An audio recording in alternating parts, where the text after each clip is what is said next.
For those watching the clock, don't worry, this is not a 20-minute sermon. This is a message. And I kind of want to, we just had our annual General Assembly. This year was all online, and we were pretty well represented. I don't know which congregants went or didn't go, but myself attended, Reverend Peggy, our senior minister, Dr. Janice Marie Johnson, who's our lay commission minister, Esther Rosado, Jill Noviensky, our directors in education. And it was an historic moment. We had, every 15 years or so, we're supposed to look over our principles, because we are a living tradition. We even have it in our hymnals, the cover of the hymnals, living tradition, more or less. And we haven't checked them in 40 years. The last time was in about 1980, when we added our seventh principle around interdependent web of life, which was at the time really seen as an environmental message. And our congregation, a year or two ago, added an eighth principle, looking at equity, racial justice, and a transformation toward wholeness by dismantling systems of oppression. Long way of saying we have a problem with white supremacy in our nation, and we need to undo it. Well, several years have been going by where we've been looking at finally addressing that, and they were changed. Our principles, the ones that you're familiar with, the 8 of them are still in our bylaws here in the congregation.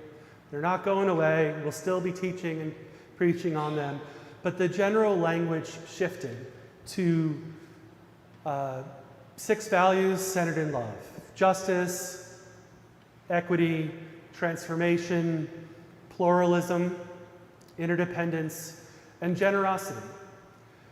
And it was a beautiful General Assembly and a difficult General Assembly. We had 3 moments that I was in tears. We had a Juneteenth service, worship service that was profound, led by Black and Black queer ministers and leaders in our faith.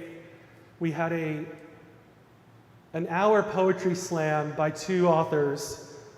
I don't remember the exact title, but the parts I remember was Black Trans Apocalypse, which doesn't sound so positive, but I was also in tears. And I'll be honest with you, in the ministry as a queer man, I often, and some of you may do this too for your identities, you find yourself code switching. You change how you talk in different spaces in your lives, whether it's here or at work or your family or where you grew up in. And it was the first time I heard my language of my community on the main stage. And it was powerful. They also they've authored a book that I will probably lead a book group in later in the year. And we had profound moments of disappointment. Although we passed overwhelmingly several actions of immediate witness, including siding with trans youth and trans folk in general. We had delegates that were spouting right-wing pseudoscience, debunked medical. I mean, we since the 80s, I think, the American Medical Association, the Psychiatric Association, have been pretty clear that trans identity is biologically, we know that this is natural human reality. But they were talking and spouting things like, child abuse over it, that kind of hateful nonsense. And it was eye-opening for me. We have our faith, and I think I can safely say is the most progressive faith in the US on the left, still have the same kind of talking points within a minority of our folks that are very loud in our movement. And it reminds me that we have so much work to do in our nation and our congregations and our faith to prepare all of us, to equip all of us to live into our values: justice, equity, transformation, pluralism, interdependence, generosity. For a cute little historic moment, 2 or 3 years ago, as this was beginning to evolve, I was at an educators conference, and there a group of educators came up with a a teaching. What are those mnemonics they're called, educators use? Like you get a bunch of letters together that you can easily remember. Is that the right word, mnemonic? Yeah, okay, I got one per two, yeah, a couple nods, great. And they came up with jetpack. It's silly. I heard it and I'm like, oh, come on, please. This is our theology. That's so. And then I realized that I already learned it.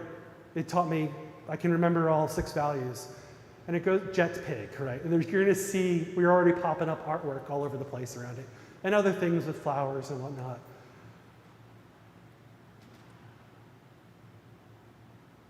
And folks were also, there's a minority in our faith that were fearful that the change in our principles to these new values, where somehow the denomination was about to invade our churches, the big government was going to take over our congregations, like any of you all who are on the board or have been on the board are ever going to do what the denomination tells you to do. That's not in our DNA.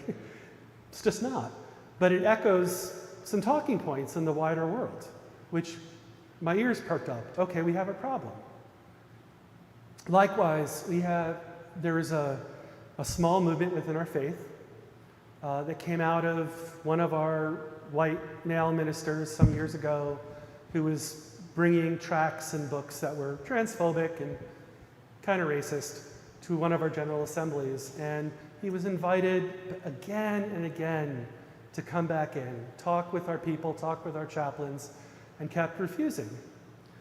And the story went, there's a whole movement that thinks he's been persecuted, that because anyone asked him to be held accountable for his actions, that somehow it was a witch hunt. And that spawned a whole minor movement within our faith that's still very active. Again, a microcosm in our faith of our nation as a whole.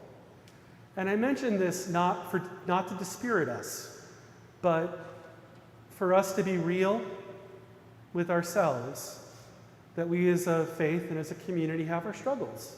And we need to be, as the first hymn Darnell chose, there are prophets in every age.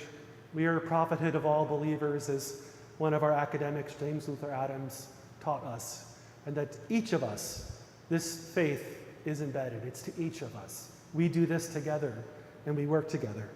And this church, we say an affirmation every week that essentially kind of boils down to build a beloved community. And it's on us to do that.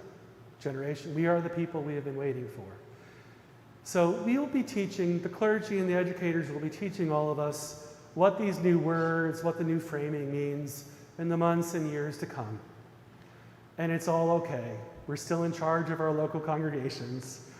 There was even folks that were worried that the language of shared values was somehow a creed.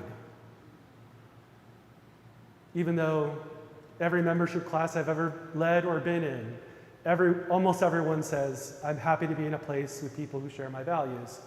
All of a sudden, it's a threat. And I think the threat is a lot of the work we did over the last few years with discerning around the 8th principle, which is actually asking us to be accountable to one another. I think it's that fear. It's that fear in the nation. Our nation is split because any request for accountability, and I think its iteration right now is a lot about white fragility. Any demand to honor accountably our actions and our words feels like a loss or a threat to some of us. And I think that is informative to the week we're in right now, with the changes in our Supreme Court rulings and a whole lot of other nonsense going on. That's dangerous nonsense. So keep our eyes open, pay attention as best we can, and lean on me, stay together, and maybe we'll get to that other side. Amen, and blessed be.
and wake up where the clouds are far behind me, where troubles melt like lemon drops away above the chimney tops. That's where you'll find me, somewhere over the rainbow. Bluebirds fly, birds fly over the rainbow. Why then, oh why can't I? Someday I'll wake up in the sky, and looking at the clouds are so behind me, where troubles melt like lemon drops away above the chimney tops. That's where